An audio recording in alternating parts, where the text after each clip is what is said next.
Well, welcome back, everybody. It's great to see you all, especially those who've been with this series since the very beginning. And tonight we change tack a little and get ready to tackle a different set of questions in relation to the book of Revelation.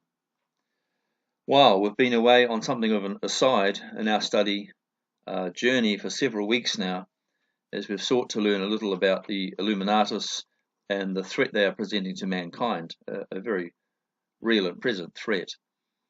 Indeed, when they first started in Bavaria, the government was lucky to find out about them, and this only happened because a courier carrying conspiratorial documents was struck down dead on the road and his documents discovered.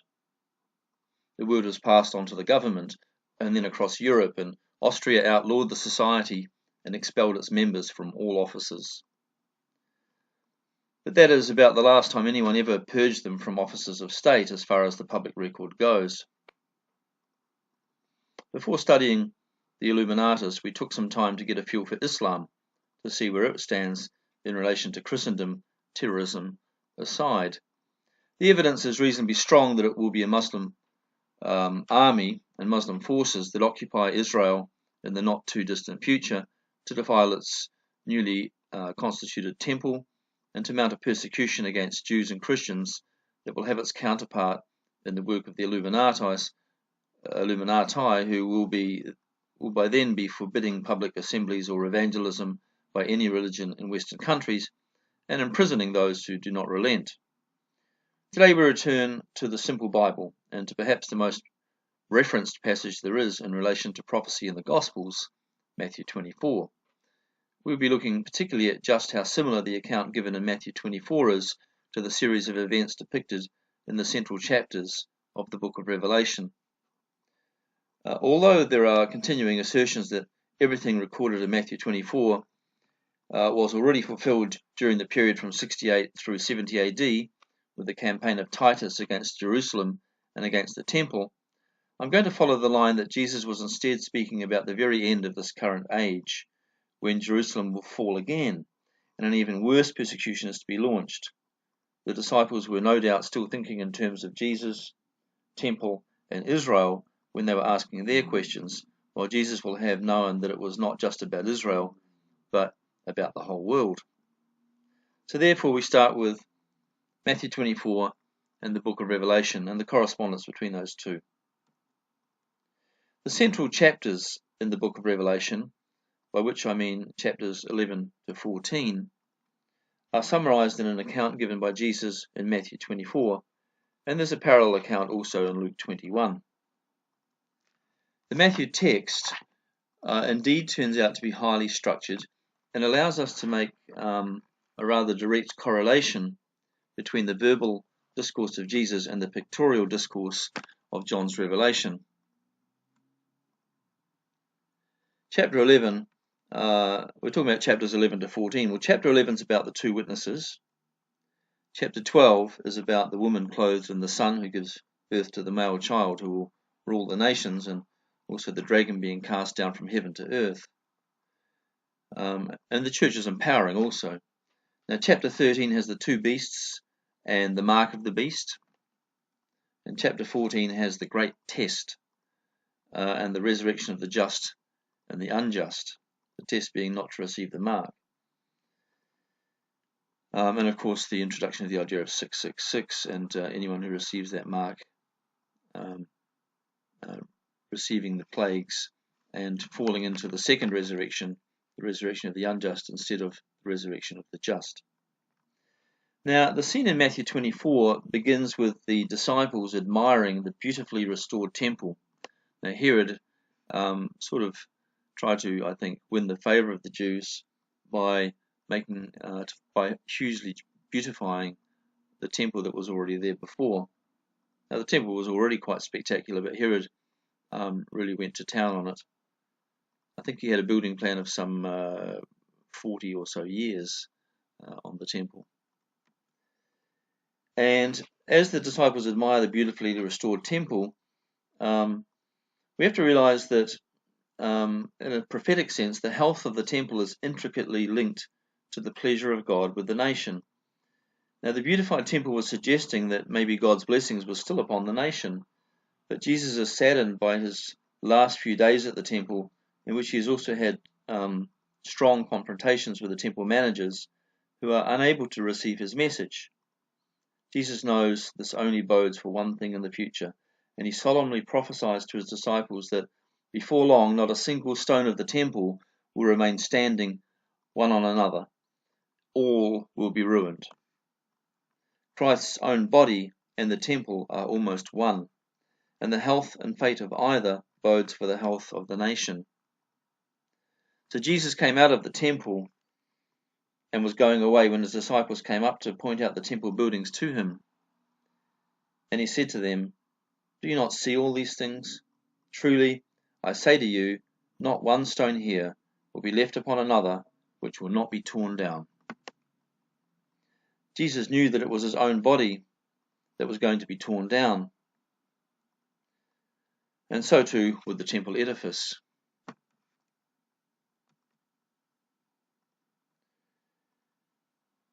The disciples are amazed and must have found these words hard to accept. Later they asked Jesus to explain more about the end of the age. Somehow the disciples knew already that Jesus was going away somewhere soon. They didn't know whether it was a physical place or a heavenly place. And they knew that they didn't know that it might be some time before his return. I guess they hoped it wasn't going to be too long. They understood at least that his return was linked to the end of the age, which they also thought must be close or near at hand. And that was sort of justifiably, that was understandable, because they maybe understood Daniel's prophecy of Daniel 2, where the stone would come and break the statue at its feet. They possibly thought that they were in the iron part of the statue, the legs, so they thought it wouldn't be long till they would be in the feet. So they pressed Jesus for more details of exactly what was going to happen. So, as he was sitting on the Mount of Olives, the disciples came to him privately, saying, "Tell us, when will these things happen?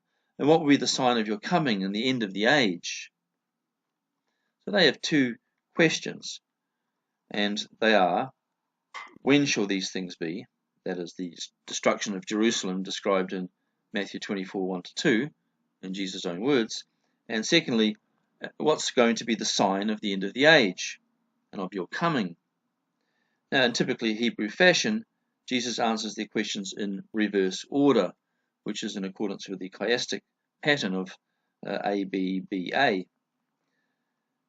The disciples understand so far that the destruction of the temple and the fall of Jerusalem will precipitate the end of the age. Yet historically, Jerusalem was to fall several times before the end of the age. So for the record, as far as the Palestinians are concerned, in their telling of the history of Jerusalem, in the whole history of Jerusalem, the city has actually been occupied 43 times and has been destroyed 17 times. So Jesus speaks only of that fall of Jerusalem that immediately precedes his second coming. He warns from the outset that those last times will be full of incredible deception. And Jesus answered and said unto them, Matthew 24, 4-5, "See to it that no one misleads you, for many will come in my name, saying, I am the Christ, and will mislead many." Now he begins his answer to the second question by describing a time of general social disorder, where there are famines and earthquakes, and yet even then the end is not yet. Matthew 26, 6b. Indeed, it is just the beginning of the throes, that is, of childbirth. Matthew 24, 8. Matthew 24, 6-8 says, "And you will be hearing of wars and rumors of wars. See that you are not frightened, for those things must take place, but that is not yet the end." Now, to read those verses in their entirety, it says, "You'll be hearing of wars and rumors of wars. See that you are not frightened, for those things must take place, but that is not yet the end. For nation will rise against nation, and kingdom against kingdom, and in various places there will be famines and earthquakes. But all these things are merely the beginning of the birth pangs."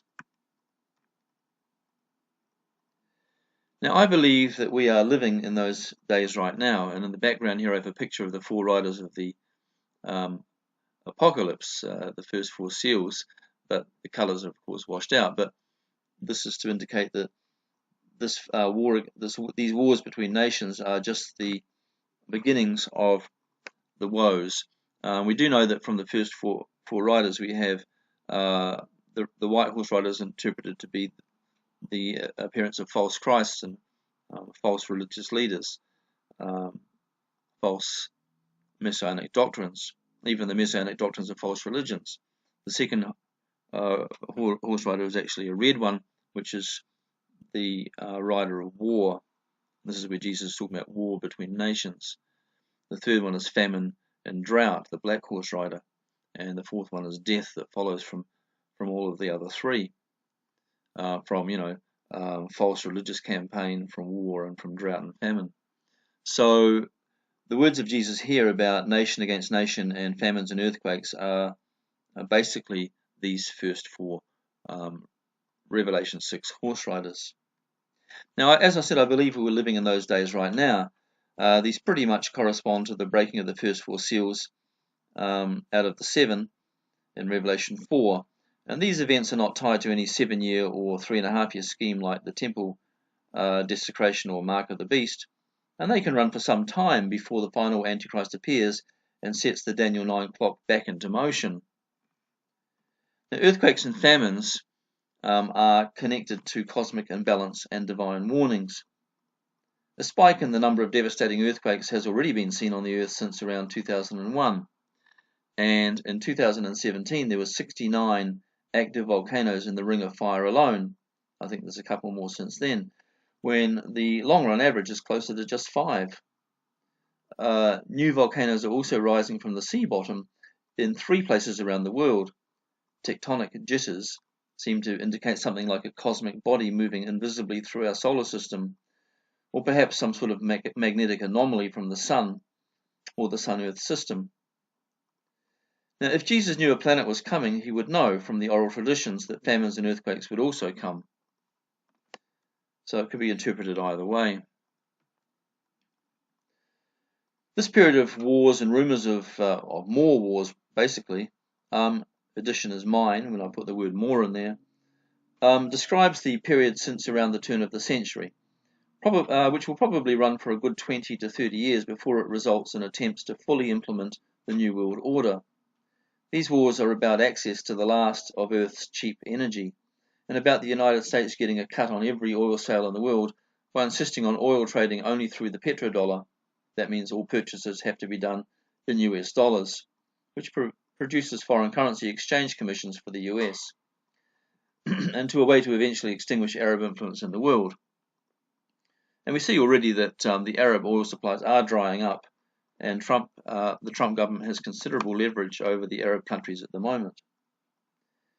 Now, the United States has for some time now made out that it's fighting terrorism or enemies, but it's nonsense to spend $110 trillion, for instance, to seek out and destroy 70 al-Qaeda leaders in foreign lands.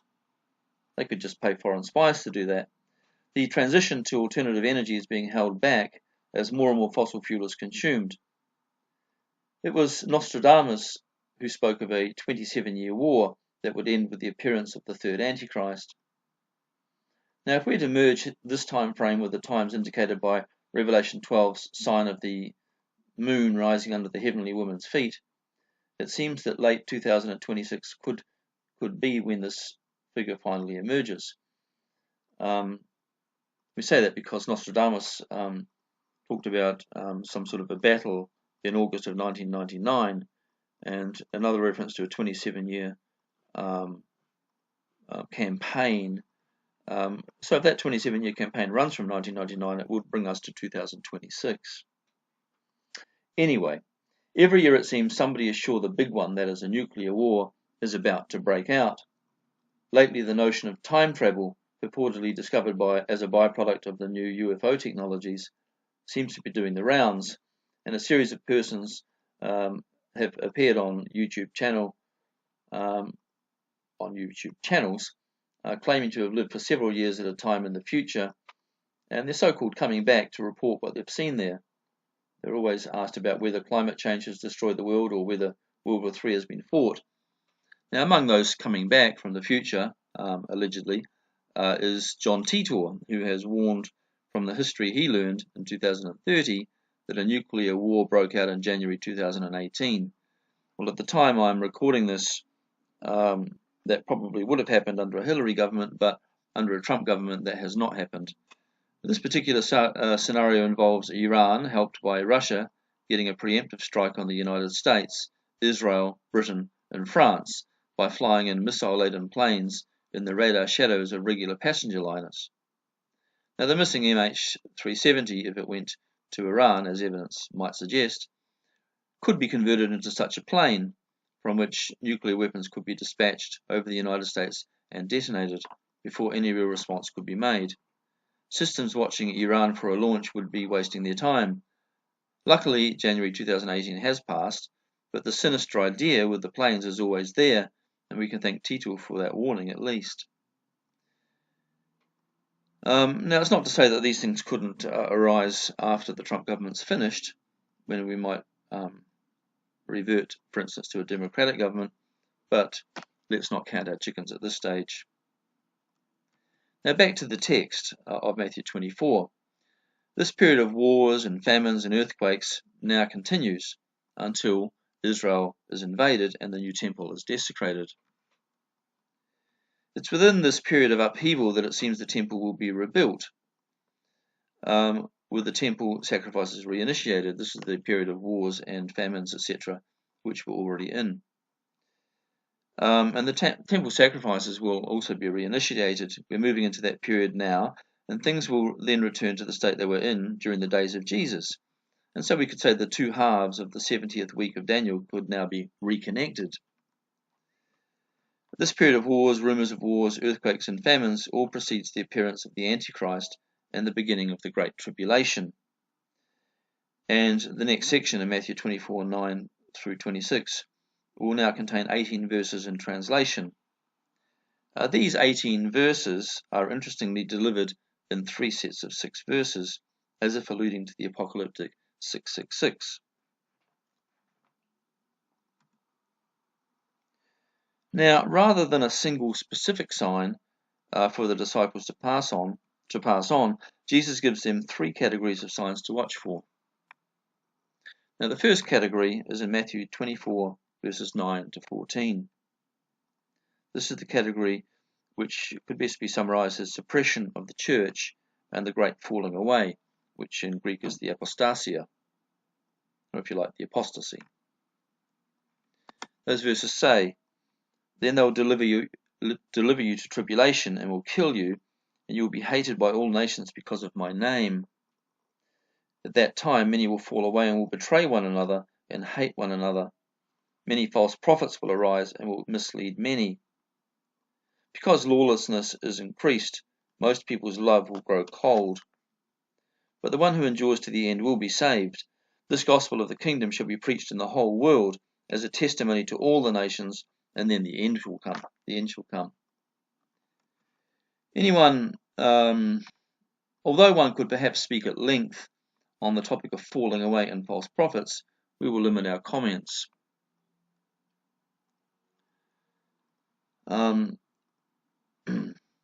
Firstly, we will assume that the ones who betray others are the same as those who have fallen away. Ordinarily, when a saint falls away, he goes back into sin. He loses his spiritual discernment, but he does not usually betray anyone in the church, except it is from lack of understanding, or he is deceived into doing so. In any case, what is there to betray? The answer seems to be 2 things. Number 1 would be his companion's unwillingness to comply with orders to attend at some sort of government-approved or licensed church, such as one typically encounters in communist countries. Even the ministers of such churches will hardly be Christian, and possibly not even new conversions will be allowed. So controllers might use the churches simply as instruments of the state.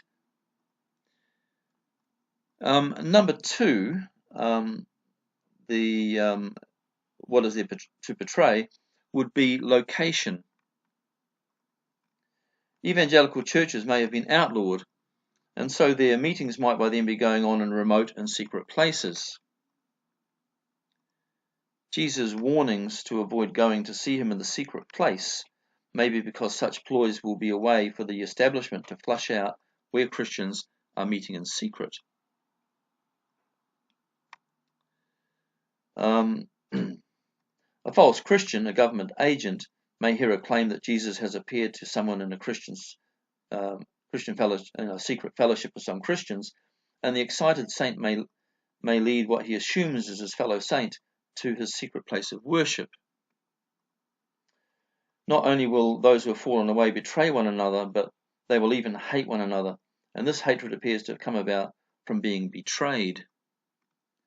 It will be like the sin of Judas. As part of purifying his church before Christ's return, God will probably cause a huge split to occur within the Catholic Church as the sins of its leaders are exposed. And I think this is about to happen right now as I write in June of 2018. And its history will be re-examined.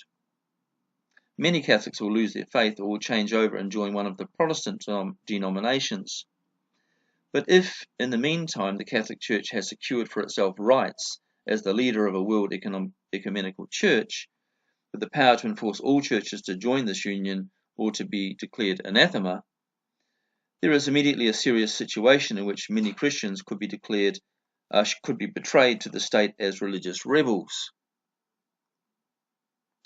The love that grows cold is probably men's love for God, given that Jesus puts this down to increasing lawlessness, which is sinfulness. It is sinners who reject the love of God and even the love of their fellow man just to hold on to the freedom to sin. This is what Paul is talking about. This is what lawlessness is. It's a refusal to come under the laws of God. Not laws of the land, but basically laws of God first. Perhaps also laws of the land. Now, to do this, people have to have a lack of love for God and for their fellow man. And so sinners will be rejecting the love of God and even the love of their fellow man just for that right to sin freely, to be unanswered, without having to answer to anybody.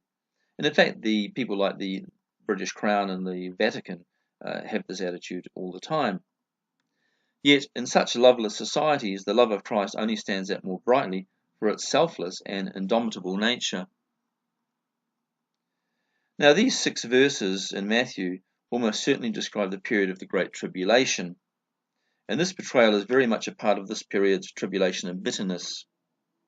Jesus mentions that right from the outset, many will be killed. Now, to avoid betraying or being betrayed, many will become enclosed and secretive, which works to the devil's favor, of course, in a time when the church is being urged to go out one more time to share its gospel everywhere. To add insult to injury, a great spirit of deception will also be at work in the world, and deceiving spirits will find their way into some parts of the church. But for those who have the discernment of the Holy Spirit in them, they will survive this deception, whereas many others who are there only for perhaps the entertainment or whatever else it is the church provides them, will fall away and be taken by the deception. And as they fall away, the church will, in fact, be purified. Now, in this time of deception, perhaps because of these sort of initiatives of the Trump government at the moment, many of the church leaders and teachers will in fact be arrested, and they'll actually turn into government stooges. They'll be replaced by government stooges. This is where the danger lies. And these stooges will rise up as misleading prophets of the end times, prophesying a pacifying message of good and peace, when there is, in fact, an urgency to risk one's life for the gospel, because the time will be so short. So false prophets are implicitly understood to be church leaders. And such leaders, especially if charismatic and controlling, and also promising light in a dark place, will not only gain their sustenance from the church, but will also gain it from their state and from Jesuit sponsors. And they'll end up betraying their flocks when it becomes a choice between them and the flock. And this, of course, is one of the signs Jesus gives, that the false prophet is the one who does not protect his flock. That is, they are false shepherds and wolves in sheep's clothing. False signs may well be seen and admired in their ministries, as befits the ministers of Satan. And in fact, Paul talks about Satan doing all kinds of works by the power of the Antichrist doing all kinds of works by the power of Satan himself. So it's not to say that the devil can't have power to work miracles, and this is where the great deception lies. If people just follow miracles, they can easily be deceived. If the New World Order is not already in place by then, the greatest deception of all will take place in the second half of the Antichrist rule, and there will be terrifying but staged alien attacks where demons in alien bodies, flying in UFOs, will decimate cities and abduct many, either as hostages or food. The state will now make some sort of disclosure that the DNA of the aliens and of the human hostages is so similar that aliens and humans might even be descended from a common ancestor. And this attack on the Genesis account will be the final phase of the great philosophical lie.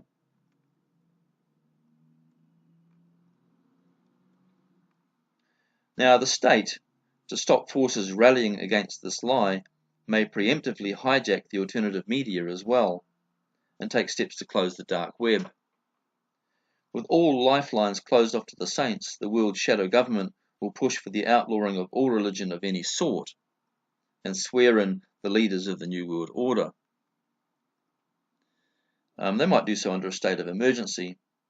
Now, Jesus now homes in on the people of Israel and on the inhabitants of Jerusalem as the time of trouble is about to break out. Now, he's talking about a disclosure that the DNA of the aliens and the human hostages are so similar that it seems they must be descended from a common ancestor. And with this, the lie will be complete. Now, it's not when the armies enter Jerusalem, but when the Antichrist is revealed in the temple, that the people should basically run for their lives and not look back.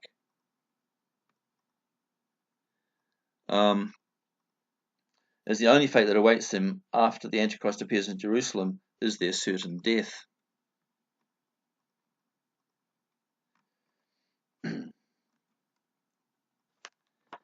Now, the lie that's propagated will sort of claim that mankind as we know it, the biblical account of the creation of man, is really the account of some alien super race producing man in the alien genetics laboratory. But those who stay behind and decide to, believe this, among the Jews anyway, will face certain death, because there is a spirit of hatred behind this invader, which is certainly a spirit that wants to destroy the Jews and even the Christians. Now, whatever it is that's put in the Temple of Jerusalem, it's sort of the equivalent of the ancient statue of Moloch or Baal. In fact, if that image should be raised there and appearing in the temple, it's certainly an indicator that the Jews are about to be slaughtered. Now, face value, reading the text and the numbers that we see in Daniel, the 1260 days and the 1290 days, it seems that the delay between the invasion of Israel and the temple sacrilege might be 30 days, because it's talking about 1290 days of being trodden, of desecration, but then 1260 days in which the saints have to survive the ministry of the Antichrist. So there's a 30-day difference there. So the temple's desecration is 1290 days, but the Great Tribulation is 1260 days. So the Great Tribulation, the Great Persecution, seems to follow 30 days after the temple is defiled by the Antichrist and whatever he puts in the temple. Now, it could be that those 30 days are some sort of days of toleration before the Great Tribulation begins in earnest. They might be days in which the Protestant churches, for instance, are being entreated to combine with the Catholic Church. Or these could just be the days required to initiate martial law and activate death camps, get them ready for what's about to come. 1290 days is in fact closer to the 3.5 solar years than the sacred 1260 days are. After all, the 1260 days are 3.5 years on a 360-day calendar. Now, the resurrection and final judgment both need to stand between the end of the 1260 days and the cleansing of the temple that Daniel speaks of at the end of 1335 days. So there seems to be another 45 days at the end of it all, which seem to correspond to the period separating the raising of the saints in resurrection and the end of the final judgment, when the world will be purged of all of its sinners. So there's perhaps an indication here that the period of judgment on the world will take about 45 days. And in fact, in the time of Noah, the great downpour of water that flooded the earth and killed the sinners also took about 40 days. Now, what was category 2 of Jesus' message? Turning now to Matthew 24, verses 15 to 20. This is the next set of 6 verses. And it's talking here about the fall of Jerusalem and the abomination of desolation. Here are the verses. Therefore, when you see the abomination of desolation, which was spoken of through Daniel the prophet, standing in the holy place, side note, let the reader understand. In other words, it's something we should study and to get a good grasp of. Then those who are in Judea must flee to the mountains. Whoever is on the housetop must not go down to get the things out that are in his house even. Whoever is in the field must not turn back to get his cloak. But woe to those who are pregnant and those who are nursing babies in those days, obviously because they can't travel quickly. But pray that your flight will not be in the winter or on a Sabbath. Now, about the closest that the Romans in 68 AD came to placing an abomination in the temple was to place their standard there before starting their siege against the city. And that's not quite the same as the abomination of desolation, I don't think, although it's certainly in the same spirit. It's laying their claim to the temple and denying the Jews access to it. Now, signs did appear in the temple in the days before Roman judgment finally fell, according to the historian Josephus. And these signs included the temple door, which normally took 22 men to push open, opening by itself. And there was also a star that looked like a spear or an arrow appearing in the sky, and it seemed to be pointing to the southeast, as if to say to the people, escape in that direction. Now, when a crowd from Jerusalem instead took these signs as an encouragement to attack the Roman army that had originally come just to shut down the temple and throw the people out of Jerusalem, it was soon replaced by an even stronger response under Titus, which allowed no one at all to even survive, and which saw the temple razed to the ground. But this was not yet the overthrow that Jesus spoke of, for the abomination of desolation had not yet been seen. So Jesus was obviously speaking of another overthrow in the future. Many Christians, however, did think this was the fulfillment of Jesus' words, and so they fled to the southern wilderness, following Jesus' words, during a lull in the Roman occupancy, and this was just before Titus returned, and therefore they escaped the Jerusalem massacre that the Jews did experience because they were not believing, of course, in the words of Jesus. So the words of Jesus did actually serve a useful function for saving many of the Jerusalem Christians. Now, what was category 3 of the words of Jesus? What's the third set of 6 verses in his account, verses 21 through 26? And here Jesus is talking about the great tribulation and lying prophets. And these are the verses.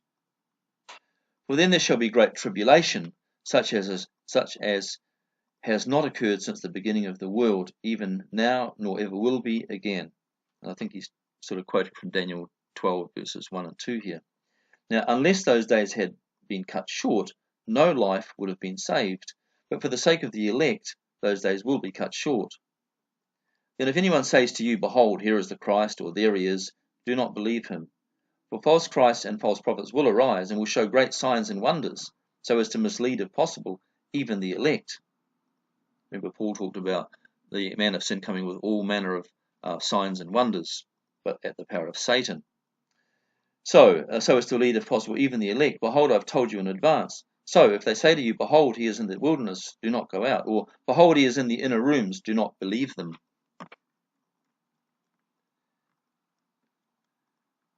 The Bible, if anything, has a habit of understating the case a little. But in this passage, Jesus is quite blunt. Many periods of suffering have been bad, but this really will be the most vicious of them all. Nothing can match it, or in his own words, such as has not occurred since the beginning of the world. The difference in this case is that the persecution corresponds to a time when for the first time since the world began, that is, since human civilization began, Satan will be operating at full power against the saints. The gloves will be off.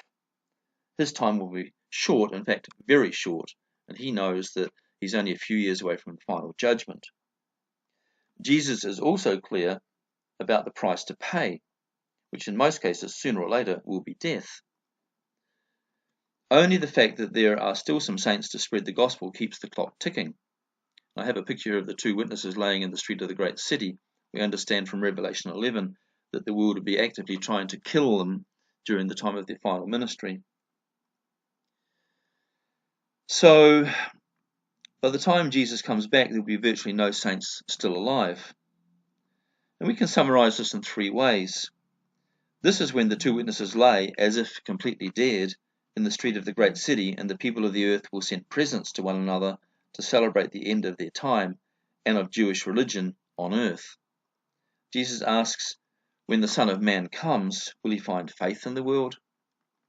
And here, except those days should be shortened, there would be no saint's life left.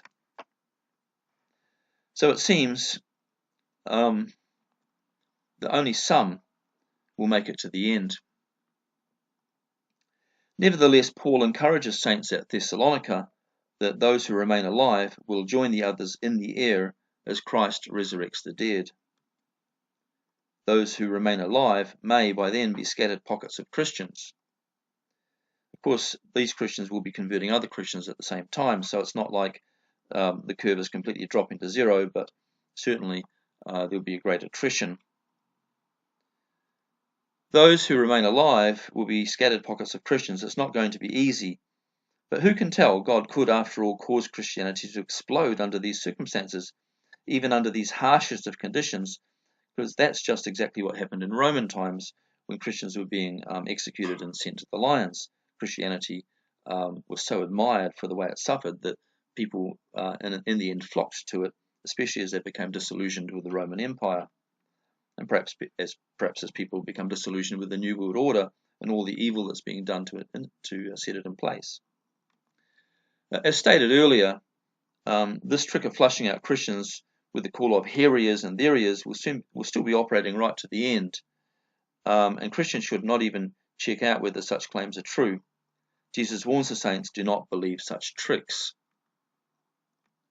Secret places such as the wilderness and inside large complexes of buildings, the inner places, are in fact typical places of slaughter and body disposal. Now Jesus has now answered the question, what will be the sign of your coming, quite thoroughly. And then in Matthew 24 verses 27 to 31 he goes back to the question, the very first question, when shall these things be? This section is subdivided into three parts again. And these verses cover the same time period as is otherwise described in accounts of the Great Resurrection in Revelation 14 to 20, and the sixth seal in Revelation 6, verses 12 to 17. These will speak of the same period of time. Revelation 14 to 16, for instance, speaks of the resurrection of the righteous. It says there, then I looked, and behold, a white cloud. And sitting on the cloud was one like a son of man, having a golden crown on his head, and a sharp sickle in his hand. And another angel came out of the temple, crying out with a loud voice to him that sat on the cloud, put in your sickle and reap, for the hour to reap has come, because the harvest of the earth is ripe, which means the sins of men have become complete. And also the perfection of the church has arrived. And then he who sat on the cloud swung a sickle on the earth, and the earth was reaped. Now the second part of the resurrection period is the reaping of the wicked. And this follows directly after the reaping of the righteous. Revelation 14:18b through 20, the resurrection of the wicked. And we read from that text, put in your sharp sickle and gather the clusters from the vine of the earth, because her grapes are ripe. Now the ripeness before was of the saint, but now it's the ripeness of the sinner. And so the angel swung his sickle to the earth and gathered the clusters from the vine of the earth, and threw them into the great winepress of the wrath of God. And the winepress was trodden outside the city, and blood came out from the winepress up to the horses' bridles, and flowed out to 1,600 stadia. Revelation 6 verses 12 to 17, which is an alternative way of describing this period of time. This is the sixth seal, which actually corresponds also to the second coming, which is when the world is destroyed and the dead are raised, which we've just been reading about. So Revelation 6:12 to 17 reads as follows. And I looked when he broke the sixth seal, and there was a great earthquake, and the sun became black as sackcloth made of hair, and the full moon became like blood, and the stars of the sky fell to the earth, as a fig tree casts its unripe figs when shaken by a great wind. And the sky was split apart like a scroll when it's rolled up, and every mountain and island were moved out of their places. Now, I'd just like to bring your attention to one curious phrase in the Greek before we move on, which translators have probably fumbled. The Greek has the whole moon turned to blood, but I think the redundancy of the word whole is supposed to point us to the translation the full moon turned to blood. So if we can accept these events to have taken place at Passover, because that's the only actual festival in Israel which takes place at the full moon instead of at the new moon. So the second coming, therefore, takes place when there's a full moon, which must mean it's at a Passover. Now, it's my opinion that if this is going to be like his death in April 28 AD, this is going to be another April Passover. And that would be, in some ways, to reconnect the two parts of the 70th week. Indeed, could we be taken right back to that moment on the cross when the sun was darkened and Jesus was close to death? Because these things happened when Jesus hung there dying. His mockers called to him at that time to come down from his cross and save himself. But what if that is exactly what he does when he returns? Could this be the sign of the Son of Man that he speaks about? Is it not the same sign that he spoke of to his disciples? He explained to them that just as Moses raised up the snake in the wilderness, so must the Son of Man be lifted up, so that all who see him can live. John 3 verses 13 to 14. Surely the cross and Christ upon it is the sign of the Son of Man. That's the thing that sets apart Jesus in the world's mind, him crucified on a cross. The fact that not only do the sun and moon get darkened and eclipsed, but that the stars also fall from heaven to earth, indicates that something truly colossal is actually happening. Certainly with the stars falling, there seems to be the suggestion of a movement of the Earth's axis. With the sun and moon also being darkened, it seems that there is a great cosmic collision of some sort going on. And this will be the subject of later studies in the series. But we can say that this tells us something at least about when Christ will return. The when is when a massive geographical displacement of the Earth's axis occurs. And such an event can only occur if something on the scale of a planetary body is in the Earth's vicinity and moving past, or perhaps moving right at us. The effects will be far worse than just a rolling of the axis. They will include a complete meltdown of the Earth's crust. We will dwell upon this more as we come to later studies, as I've said, and especially the last study of all in the series, when we try to figure out what it is that causes the great plagues of Armageddon. But enough said that no bunker or mountain-top retreat or undersea base or submarine is going to be able to save the sinner, no matter how much money he has invested in his physical salvation. And this includes those who have actually set up their insurance policies by having places to live on the moon or Mars or some other place in the solar system. And so God obviously is going to have to shake up the whole solar system in the great day of judgment. It says in Revelation 6 verses 12 to 17, the sixth seal, that Then the kings of the earth, and the great men, and the commanders, and the rich, and the strong, and every slave and free man, this means everybody basically, hid themselves in the caves and among the rocks of the mountains. And they said to the mountains and to the rocks, Fall on us and hide us from the presence of him who sits on the throne, and from the wrath of the Lamb. For the great day of their wrath has come, and who is able to stand? And all their bases and their caves and their bunkers will actually melt and be shattered in the heat and in the earthquakes. And if they're deep underground, they're only going to be buried deep underground. They'll never come out of their bases at all. Their bases and caves and bunkers will melt and be shattered. Those who have escaped the earth will be rounded up in other ways, as we'll relate later. There really will be no escape. This is not just a scenario for how Israel will be saved or punished, but a scenario for the whole world. The secrecy of the world's rulers and of the satanic conspiracies will now be ended. Christ will publicly expose them and their dark works.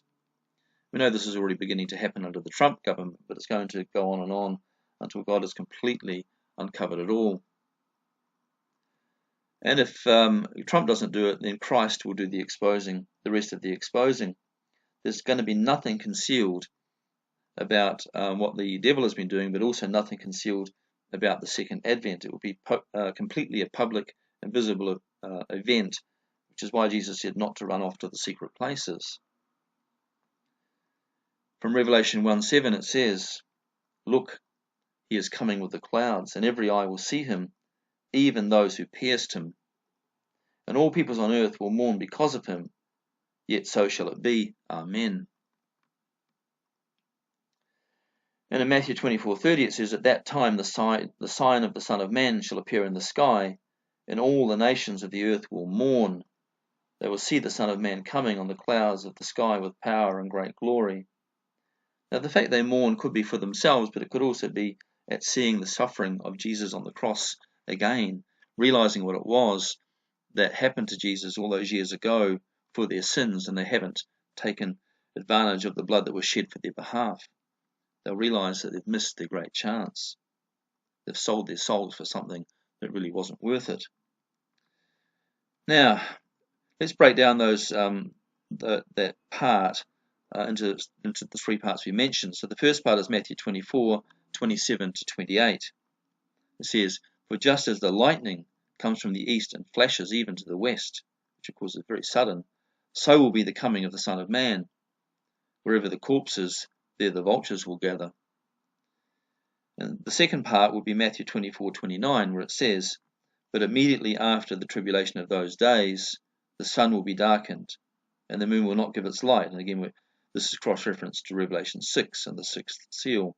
And the stars will fall from the sky, and the powers of the heavens will be shaken. And this is linked, I guess, to the falling of the stars. And the third section in Matthew 24 says, and this is in verses 30 to 31, And then shall the sign of the Son of Man, whether it's a cross or a lamb or the covenant ark or Daniel 7's fiery throne, one of those signs will appear in the sky, and then all the tribes of the earth will mourn, and they will see the Son of Man coming on the clouds of the sky with power and great glory. And he will send forth his angels with a great trumpet, and they will gather together his elect from the four winds, from one end of the sky to the other. And this great trumpet is generally understood to be the seventh apocalyptic trumpet, although some will argue it's different, but I think they're the same. Now Jesus now gives a few signs as to when all these things might actually begin to happen. And the first sign he gives is actually a more general one. It's the sign of the fig tree blossoming. We find this right back. We find this in Matthew 24:32-35. He's sort of going back over the story again and trying to fill in the gaps. Now it's understood that the fig tree stands for the nation of Israel, and we can see that the nation of Israel has now been planted and is growing again in its native soil, that is, in its own land. And so the blossoming of the fig tree, in a way, is the blossoming of the nation of Israel. Jesus summarizes everything with a more general sign. The parable of the fig tree, Matthew 24:32-35, And so we seem to think that this blossoming of the tree is the rebirth of the state of Israel in 1948.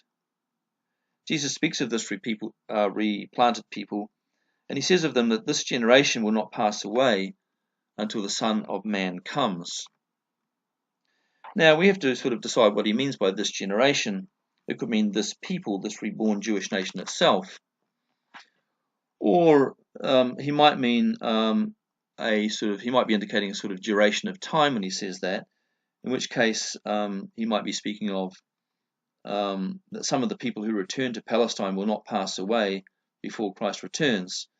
And since some of those people could be very, very young, it would place a limit of no more than a century from 1948 and probably less, because very few people will reach 100 years of age. So if we said 70 years, we'd be thinking in terms of, say, 2018, which is right now, or thereabouts, for when these things will begin to happen. Now, the summer of which he speaks is, of course, a time of heat. And it points also to the fiery tribulation that comes soon after the fall of Jerusalem, which will be a time of sort of spiritual heat for those who are being persecuted by the Antichrist who comes. So when the tribulation breaks out, it is the beginning of the end. The fall of Jerusalem therefore marks the point at which the last half of Daniel's 70th week resumes. So the great sign is actually the fall of Jerusalem. And it's confirmed by the placing of some sort of image or some sort of desecration of the temple by that man of sin that Paul speaks of, which happens not long after the fall of Jerusalem. These are the markers for when the end starts, which is the last half of Daniel's 70th great week of years. We know we have 3.5 years left. And so Jesus points to these things, the fall of Jerusalem and the desolation of abomination, as the when will these things be, the answer to the when question of the disciples. So the parable of the fig tree is answered in two parts. The summer that Jesus speaks of is the time of both suffering and receiving of fruit. So both of those things happen in the summer. It begins with the opening of the leaves in spring, and then the spring flowers, which is sort of the period we're in now, and then comes the summer. It's the latter part of the summer that sees the fruit, but it's also the latter part of the summer that sees the great latter rain that the church is going to need to survive the ordeal. The fruit, of course, speaks of when Israel finally will begin turning to Jesus. It's spiritual fruit. It's the harvest that God is looking for in the nation, the harvest of those who truly accept their Messiah, the true Messiah in Jesus Christ. And it's the summer heat and rain that produce that.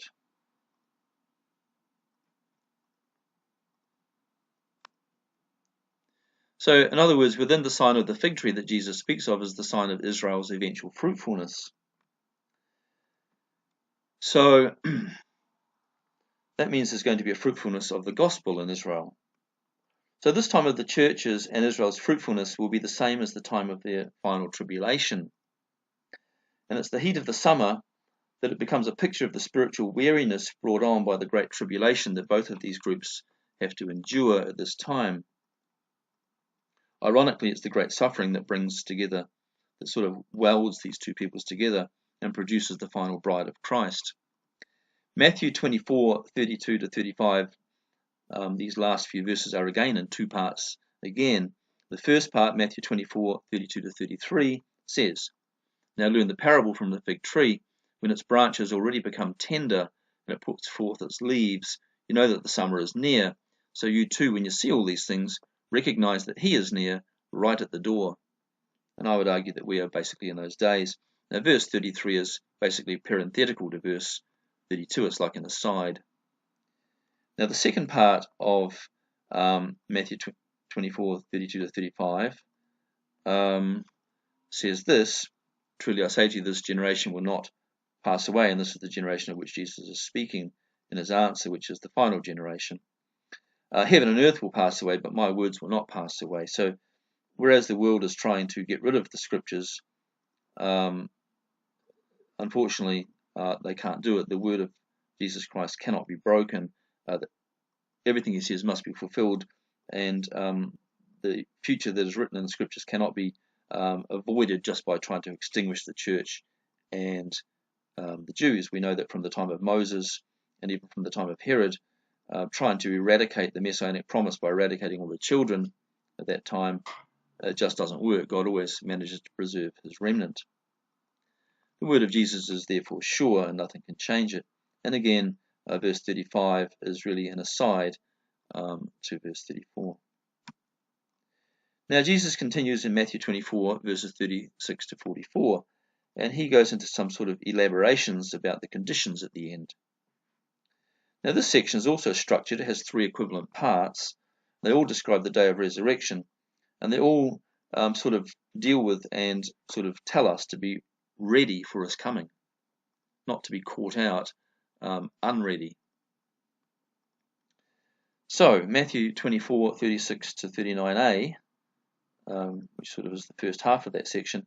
But of that day and hour no one knows, not even the angels of heaven, nor the Son, but the Father alone. For the coming of the Son of Man will be just like the days of Noah. For as in those days before the flood, they were eating and drinking, marrying, giving in marriage, until the day that Noah entered the ark, and they did not understand until the flood came and took them all away. Now that last part, even so shall be the coming of the Son of Man, that's the parenthetical part. That's sort of the aside, the comment to the crowd, as it were, after he says those words.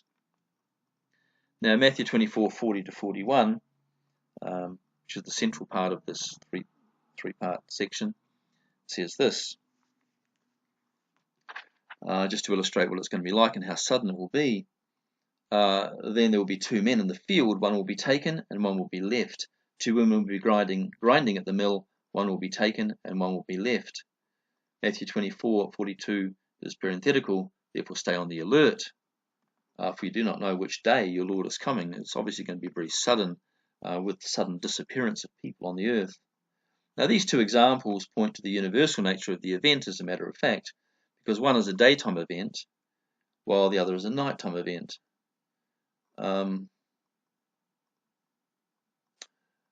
Well, actually, I haven't mentioned here that it mentions elsewhere about the two shall be in one bed.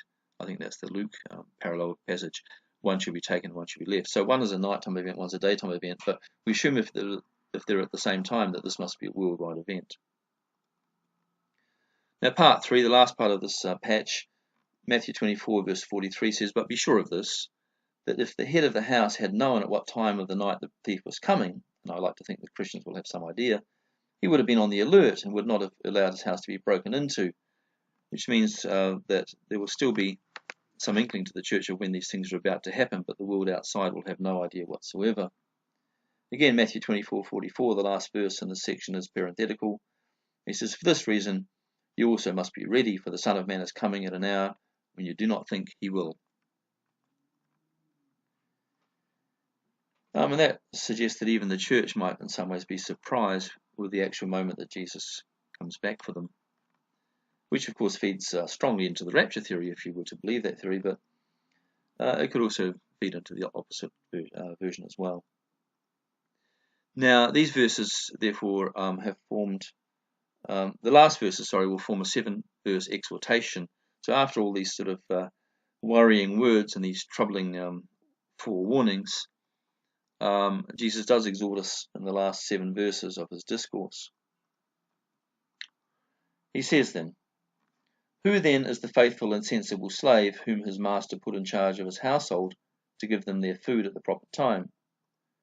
Blessed is that slave whom his master finds so doing when he comes.